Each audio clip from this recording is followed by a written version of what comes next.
habits. They're pretty important. My Great Dane has some habits.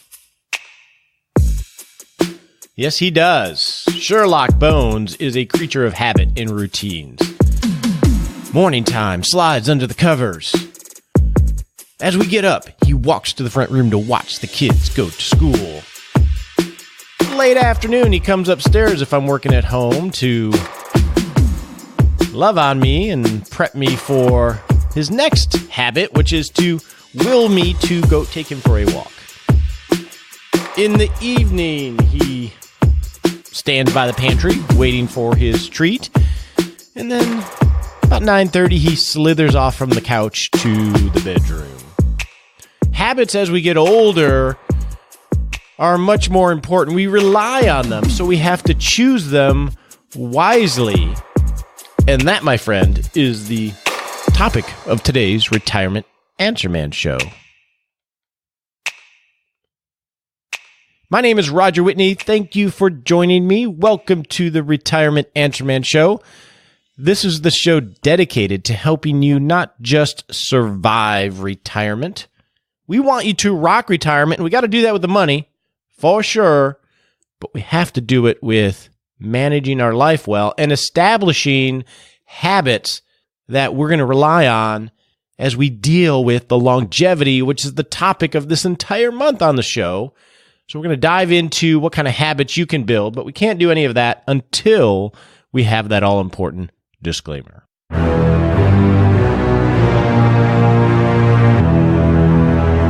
It is a habit on this show to remind you, my friend, don't take advice from me. Seriously, unless you're a client and I work for you as a fiduciary and I know enough about you, I would not be as arrogant to give you advice. And so don't take advice from me. And think of this as helpful hints in education. And before you make any decisions, talk to your legal advisor, your tax advisor, your financial advisor, people that do know you, because that's just common sense. And with that, let's go get into our hot topic segment and talk a little bit about the subscription economy and how we can harness that for good and not evil. So last month on the show, we talked about harnessing technology for good as we get older and how it will help change retirement. And we mentioned the attention economy, which is this economy designed to want you to give them your eyeballs and attention pretty much constantly. And part of the reason for that is something called service as a subscription, SAS. The subscription economy is an offshoot of this attention economy. As an example, Disney recently announced their own subscription television content service, somewhat like Netflix, except it's the entire Disney library, which is massive, plus all of the content that they create with their massive studios and everything else. So they're going the Netflix route, which is, hey, pay us $9, $10 a month, and we will serve you organized content, not just the old stuff, the cool Disney movies, but new stuff. And you can have access to that on your iPad, on your iPhone, on your smart TV, et cetera, et cetera. Just pay us $10 a month or whatever the number is. This is very much like the Netflix model. If you look at the money that Netflix, Disney, Hulu, in my house I call it Hoo-Hoo just because I think it's funny, Hulu, they are spending massive amounts of money creating content. They are the new studios, and then charging a subscription service to get you to watch Netflix and see the new shows that are coming out. And that is the model for almost everything, which is convenient because we can pay money for things we truly value. In fact, the Rock Retirement Club, the online community we have, is a SAS, a service for a subscription. You pay a monthly or an annual fee, and you get to walk life with people in the same season. You get education from me. You get more access to all the resources we have, and you get to ask questions to me and other people. Okay, that was sort of a plug, wasn't it? RockRetirementClub.com. We have some cool news about that coming up here in the next month or so. But that's an example of one of these subscription services. These can be really powerful. for you because you can pay money for things you actually care about. But that's not what I want to talk about today, because that is important. But if we're not careful, it can be powerful because it works well for the company, because they get your card on automatic renewal and they ACH debit your card every month. These things can add up, where we can have subscriptions that we even forgot about that we pay for years if we're not careful. The gym membership is probably one of the oldest ones. We sign up for the gym, New Year's, we're motivated. We go a couple times and then we never go again, but they keep charging our card month after month. And we don't cancel it because we think we're going to use it, but we don't quite get there. You get the point. So I was thinking of this in the agile retirement management process of, hey, you know what? We need to have a task that we push out to clients, but also for myself, of annually, we should review our subscription services to make sure they are optimized to serve us. So we don't fall into the situation of, wow, I've really been paying for that Hulu service for 4 years and I've never watched it. We don't want to get in that situation. So what do we do? And I was thinking of my services. I was doing a little bit of an audit. I got the gym, I got pest control, I got Apple Music, I got Amazon Music. Why do I have Apple and Amazon Music? I have Netflix. I have Amazon Prime, which also has video, by the way. I have Wall Street Journal. I have Morningstar. I have my free focus planner, which I use. I have Adobe, which is like editing software for photos and audio and things like that. I have Epidemic Sound, which is how I choose my music for my show. All of these add up, and I didn't list them all. So what do? We need a framework for how do we make sure we're not being wasteful. We're not undisciplined money with these services. Well, obviously we keep the Rock Retirement Club because that can actually move the dial in helping you rock retirement. So let's just get that one out of the way. Self-serving, of course, but I think it's true. But what can we do? Well, there was a good Wall Street Journal article that talked about this and gave a few stories of people that were paying for stuff forever. And so here are some of the recommendations I saw from that article. First there are some services like Trim and Truebill that you can sign up for that will, I wonder what they cost. You can sign up for them and they will scan your credit card or your bank statements looking for these systematic renewals. So that's definitely an easy button. There's some potential downside there because you're giving them access to everything that you do, and then you run into privacy concerns. But if you want the easy button, maybe one of these. So one of the suggestions in the Wall Street Journal article was, okay, first find out what's the triage of, okay, where are the bleeders in terms of subscriptions that you're paying for every month? So go through a 3-month cycle. I would say use the last 3 months of credit card or bank statements and see what are reoccurring charges. Well, the nice thing about that is if you're signed up online for these services, you can download all this into Excel or Numbers if you're an app person, and then sort so you can find them a lot easier than just simply pen and paper, but you can do that too. So step 1 is triage. What am I signed up for? Step 2 is consolidate. Look for things that you can just have one for. Good example, Mr. Whitney, is Apple Music and Amazon Music. Why do I need 2 music services? I think I signed up for Amazon Music when I had Alexas in the house because that's one of the main uses I use for those type of devices. And then I got convicted that, hey, I don't want these in my house. And so I switched to Apple's, I don't even know what it's called, the Smart Pod or whatever it is. And so I have Apple Music, which I use on my phone anyway. And then I just never canceled the Amazon. So there you go.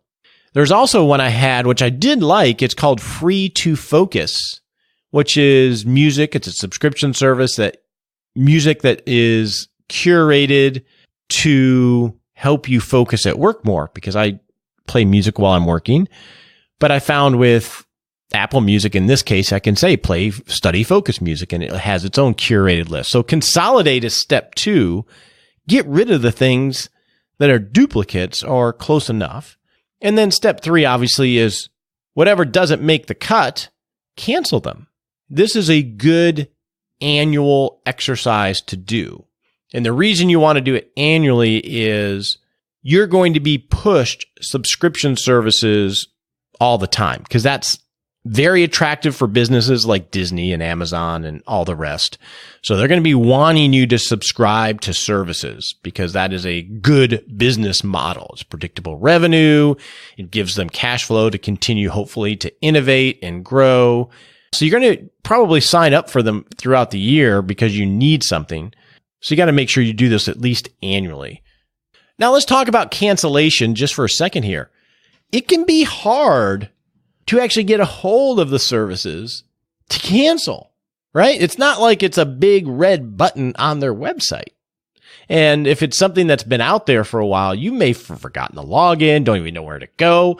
You may not even recognize the name of what the recurring charge is on your credit card or bank statement. I say that because I've had it happen to me. So what do? Well, it may take some detective work.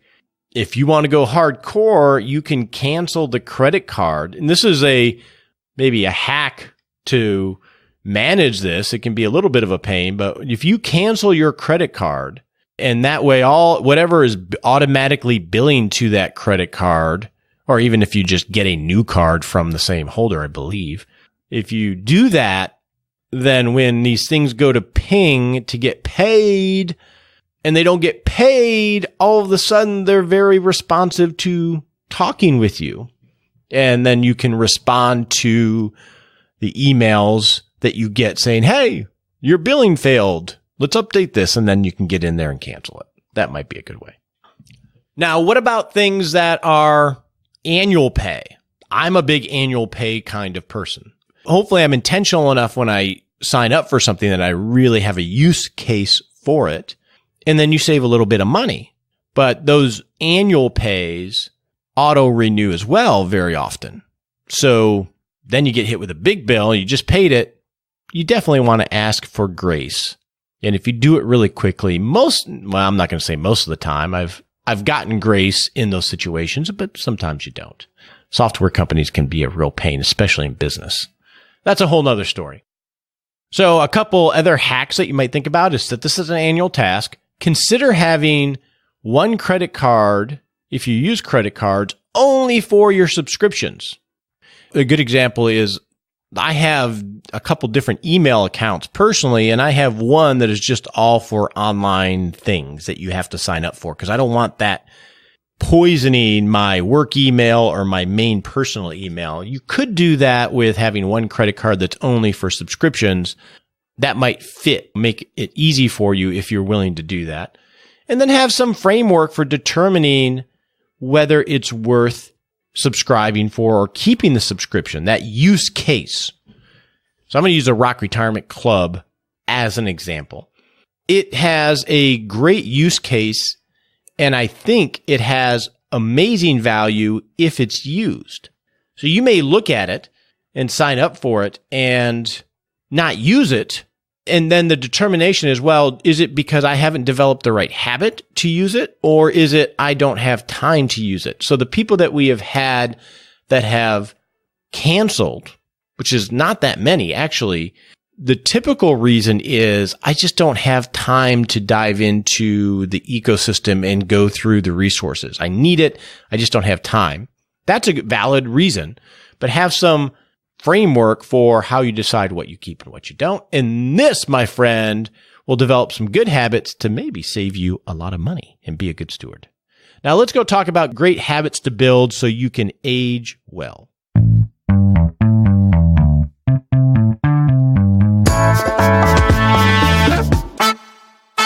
So as we're diving into longevity this month on the show, man, if you're 60 and we're talking 25, 30 years, maybe 40 years, Oh, I can't imagine. No, pretty much every 60-year-old I talk to, like 100, no thank you. I don't want to live that long. That perception might change as things evolve, but I get it.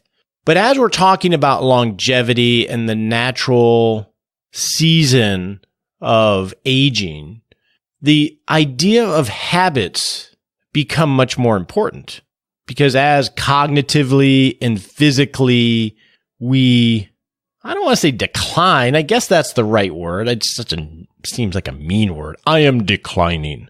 I don't want to be declining. That just doesn't feel good, right?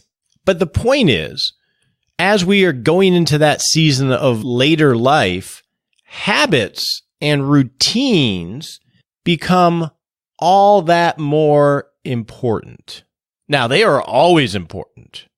Habits, routines. I mean, from the time you're an infant to I see my young kids, they're young 20-somethings, habits are crucial because that is basically who you are, what you do every day consistently. Think of this show. We're on episode, 277? 277 shows weekly, and we've never missed a week. That's a habit. And through the exercise of you and I talking together and creating the shows, researching the shows, thinking about this, it has literally changed who I am. I was having a conversation with someone recently who was around my kids at a conference, Spencer and Emma, who are 21, 23, and they were talking to my kids. And this person had a podcast and other things, and they were asking about me, I guess. And this story was just relayed to me the other day. And my kids were telling this person that, yeah, since Dad started the podcast, he's a totally different person. His spirit about life, his attitude, his everything, all to the good, by the way. And that is 5 and whatever number of years of building this habit. So what habits are important for you, my friend, and for me, that we need to hardwire as best we can now, whether you're 50, whether you're 55, whether you're 65, that will serve us well when we're 85 and we're declining, for lack of a better word. I need to come up with a better word for that. So what are some good habits? Obviously, we need physical habits, mental habits, relational habits, emotional habits. I think those are some. But let's start off with 5 habits that could help lengthen our lifespan. And this is actually coming from an article in Medical News Today. It's a beautiful publication by Catherine Paddock, PhD. She was relating a paper off of a study, and the paper was written by T.H. Chan, School of Public Health at Harvard, and they identified 5 habits that they believe lengthen your lifespan. So we're talking about longevity. And they were noodling on to what extent could a focus on habits raise the life expectancy in the United States, which is about 79.3 years, compared to China, which is 83.7 years. I'm just quoting from the article. Because they say lifestyle is behind about 60% of early deaths. So if we create better habits, i.e. better lifestyle, we can maybe live longer. And their study looked at data from like 78,000 women and 44,000 men over 34 and 27 years.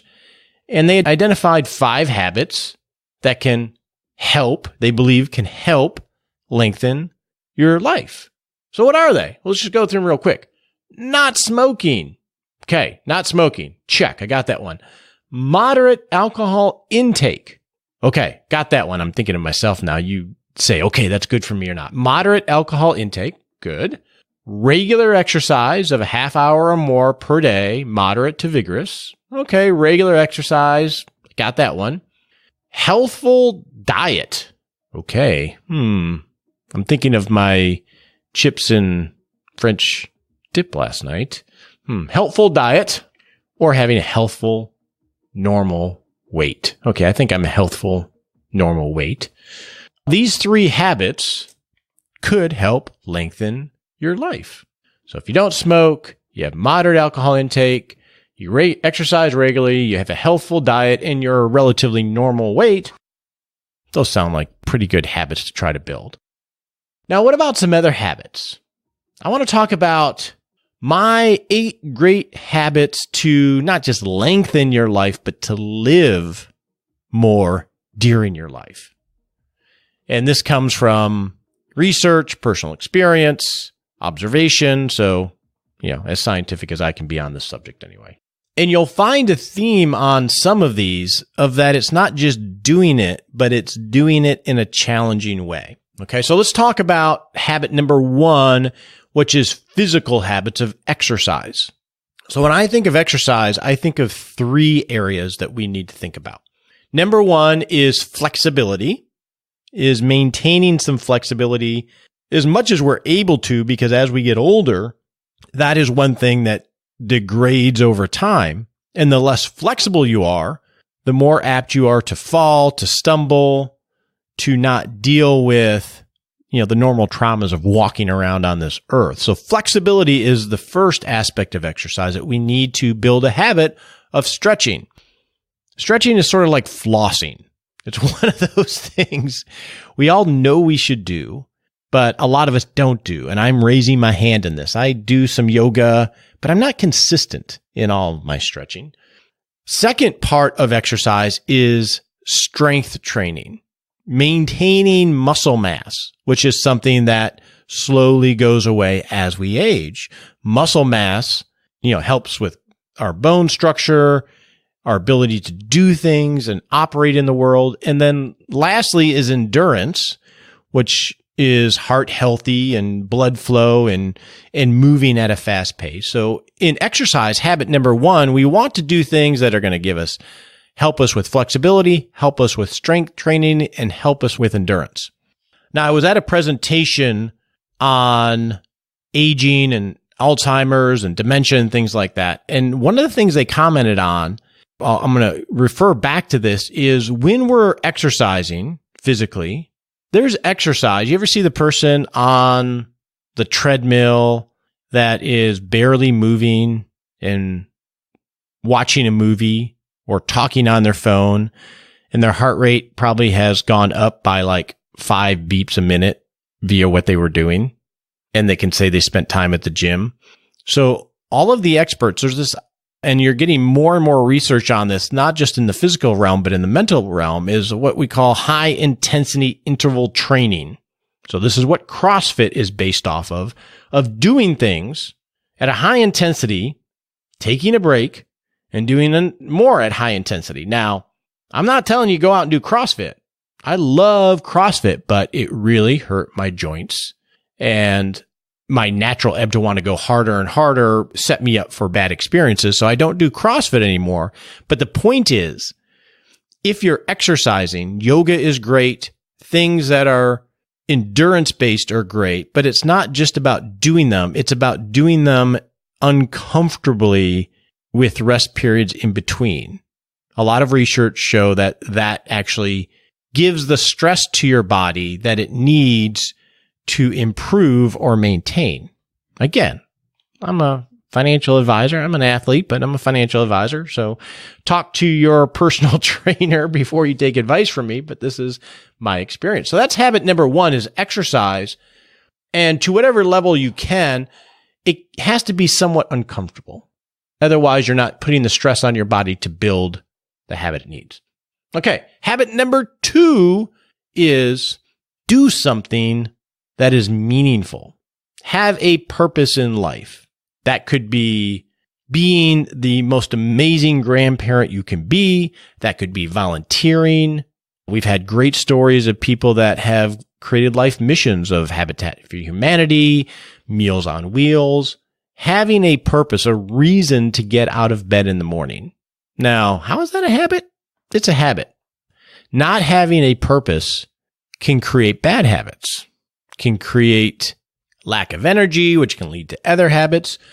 Whereas if you have a purpose, there's always a reason to get out of bed, and there's always something that keeps you moving forward. A big purpose of my life is helping you not just settle in retirement and making sure you make the most of retirement. I don't say that flippantly. This podcast and everything I'm doing, why I focus here, is what I believe I am supposed to be doing with my life. This is my purpose. you need to have a purpose, and that needs to become a habit. Whereas if you see a purpose ebbing, which is fine, you need to find another one. So that's habit number 2, cultivate always having a purpose for your day, which will create a purpose for your life. Habit number 3 is train your mind. Again, referring back to the lecture that I went to, and it was supported by other things that you read. Training your mind as we get older is just as important as training our physical body. The body carries us, but the mind can deteriorate over time if we don't develop important habits. Now, when we start talking about Alzheimer's and dementia, there's a lot of emerging research.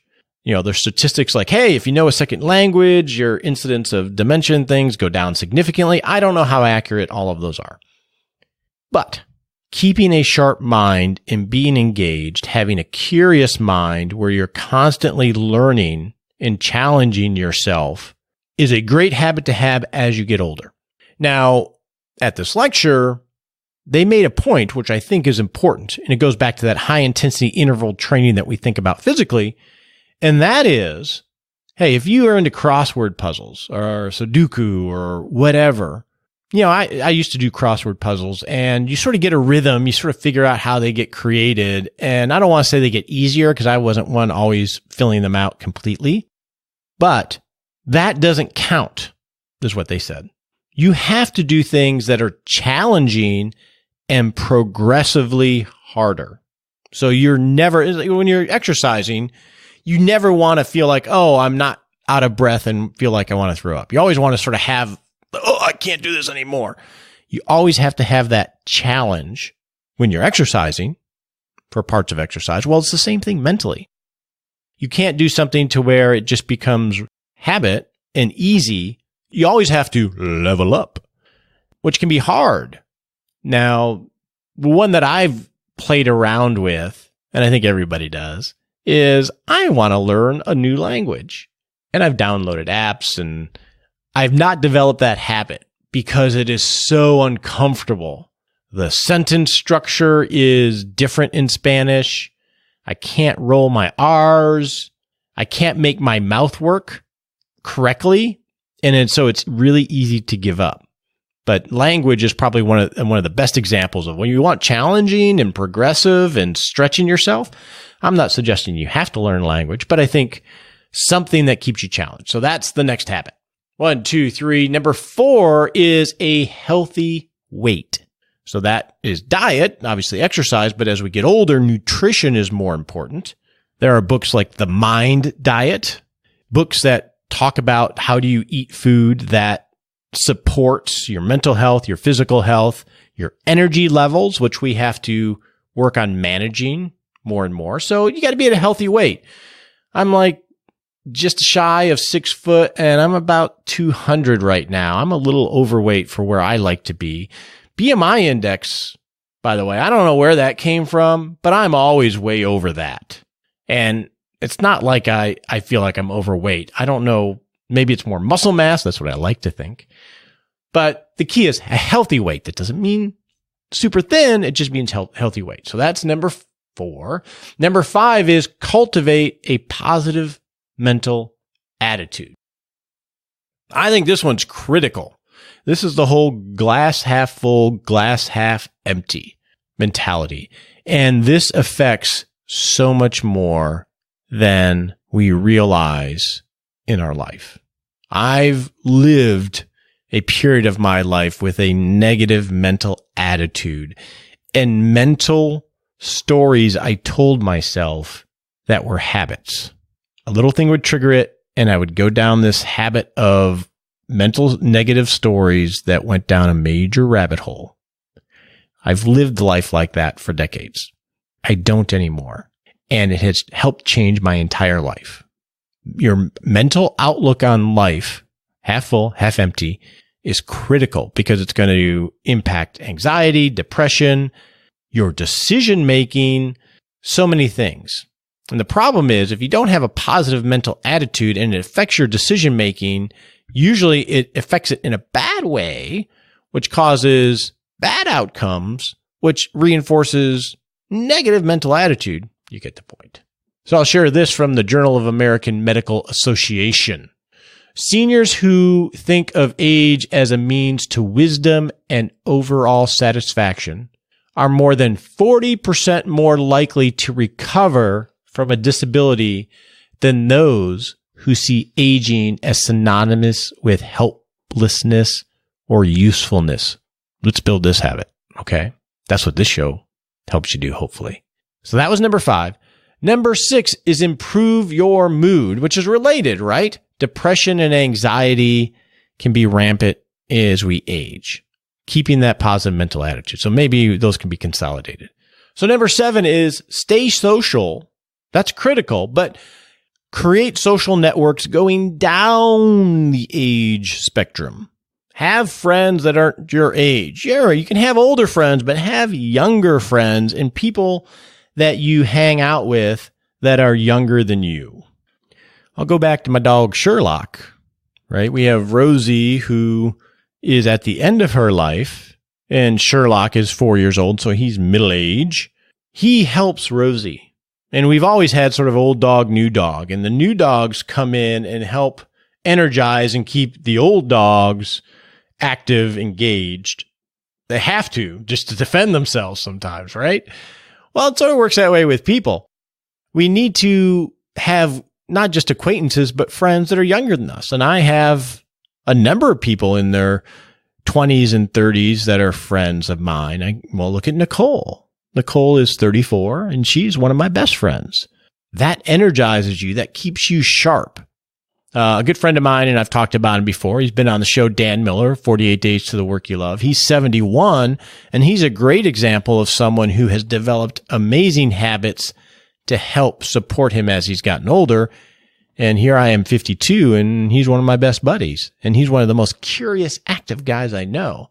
So we want to make sure that we build our friendships downward from an age perspective. Now, one last thing that's related to social networks, and this is one I have to deal with a lot, more than I would like, is as we get older, and if we don't have an expansive social network, we end up having a social network by default. And sometimes the default social networks are not positive. It could be deadbeat kids. It could be brothers, sisters, friends that you may not necessarily like that much. They may have their own issues that bleed into your issues. And if that is all that your world is surrounded with, it is not a happy life. I'm dealing with some of this right now with people in my ecosystem.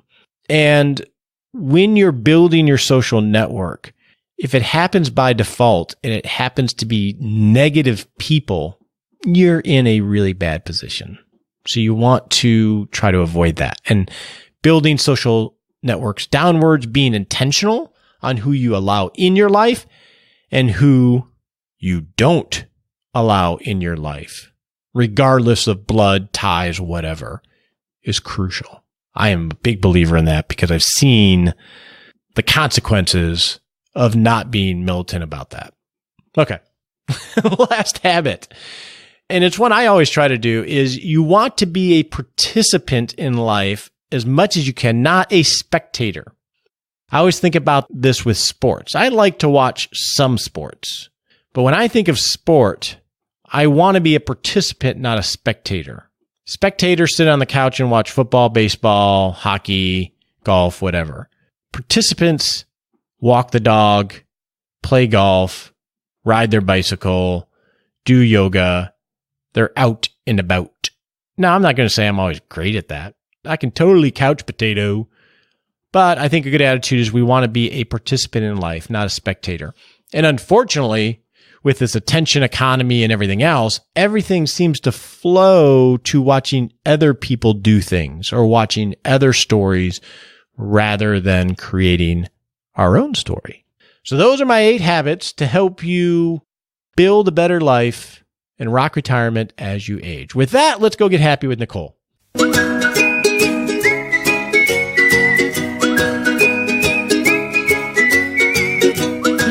Hey, welcome to the Happy Lab, where we doodle on how to live a happier life. Nicole. Hello. I am happy today. Why are you happy today? Because I am in Salida, Colorado. Ooh. It's beautiful. Man, the river is crazy. They had such heavy snow here in Colorado. But here's what I'm happy about. Obviously, I'm happy in Colorado, and I'm able to work from Colorado and play with family and friends. You're living the life, man. Living large. But I think the key here, that one of the point for this Happy Lab, I think, is this is our first test of going someplace and renting a home and then having, offering to have friends or family come and visit us and creating a sort of a waypoint for everybody to congregate. That's someplace new, and I'm liking it so far. Awesome. It's really cool. My kids are here for 2 weeks. We have a high school friend and his wife coming for a week, and then my brother and sister-in-law. And it's sort of cool because everybody's like, oh yeah, we'll come join you.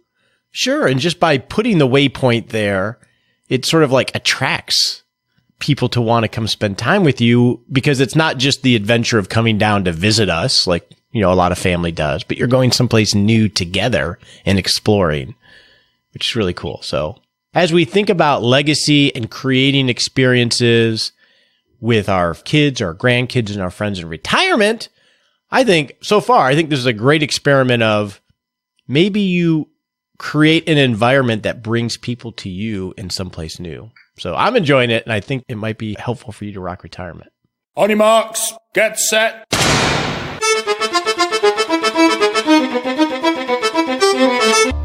And Nicole, I'm punting. Take it over. Oh, no. And we're off to take a little baby step in the next 7 days to rock life and retirement. Perfect. So we talked about 8 habits that will improve aging. And in the next 7 days, I challenge you to pick one of them and figure out what you can do next to kind of set yourself up and build those great habits for improved aging. What are you doing, Nicole? What am I doing? Yeah. You got gray hair now, so come on. You got to work that's on right. this. I do. I have a gray hair. Well, I've gotten into pretty good habits as far as exercise goes, but I definitely think I need to incorporate more stretching on my off days. I have noticed that I get a little more sore now than I did before. Oh, that doesn't get worse. Don't worry. Yeah, right.